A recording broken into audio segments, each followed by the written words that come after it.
Yan nga. Hello guys. Welcome back sa ating YouTube channel at ang topic natin, ang vlog natin for today, kung nakikita nyo yung bahay ni Lola Maria at bahay ni Lola Susana. So sa mga nanghihinayang po, yes, lahat naman tayo nanghihinayang sa naging desisyon ni Lola Maria na makipagpalit ng bahay dahil unang-una, kumpleto na ang bahay ni Lola Maria. Mayroon na siyang kuryente, mayroon ng tubig, pero hindi hindi gumagana, o ano ba tawag doon, hindi umaagos sa ngayon dahil sa sobrang init. At mayroon na siyang CR at mayroon na siyang kusina. So, yun nga, nakakapanghinayang, yes. Pero wag kayong manghinayang guys, kasi kung ang panghihinayang naman nun ay ang kapalit naman nun ay buhay ni Lola Maria. Dahil nga, diyan sa bahay na yan, diyan, ay hindi maganda ang kanyang pakiramdam. At dito naman sa bahay na to, diyan, ay okay yung pakiramdam niya kapag dyan siya nakatira.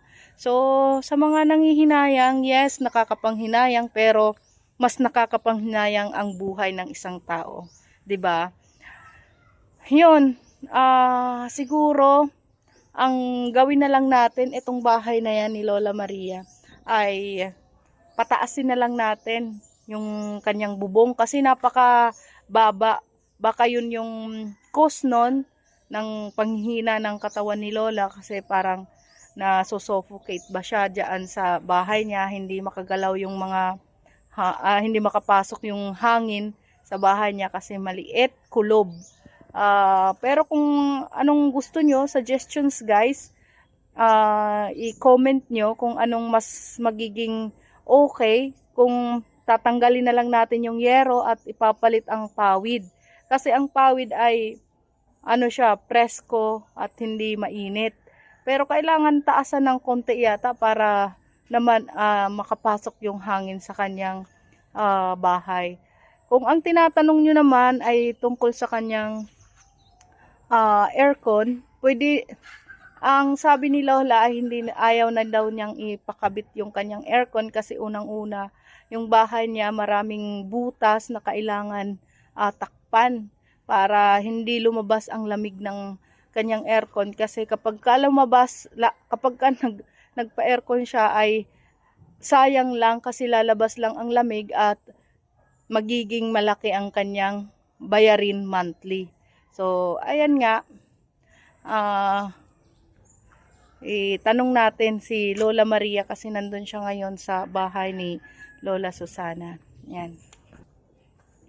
So, ayan, papunta tayo sa kay Lola Maria kung saan nandito siya sa bahay ni Lola Susana na nakipagpalit siya. Mga suga. Lola, Ha? ano, kumusta kayo dito? Kumusta kayo dito? Ay, anak na lasugha. Pag-abre, di akit maaram. Yung ano daw ni Lola, Ilaw. yung ilaw. Hindi nyo alam paano buksan, Lola? Opo. Sige, buksan natin maya-maya. Kumusta naman, Lola? Dito, sa bago nyong bahay. Anong pakiramdam nyo? Kaya. Kasi doon sa isang bahay nyo, kumpleto kayo, di ba? May kusina kayo, may CR, Maupay ka dito. at saka may kuryente na kayo. Ada na yung kurente. Ang gusto nyo, Lola, kung gusto nyo, tanggalin na lang natin yung yero, tapos pawid na lang ang ilagay natin. Oo. Mas okay yon. Oo. Pero kailangan natin taasan pa, ano? Para mas mas pumasok yung hangin. Bahan waray alawan. Sige.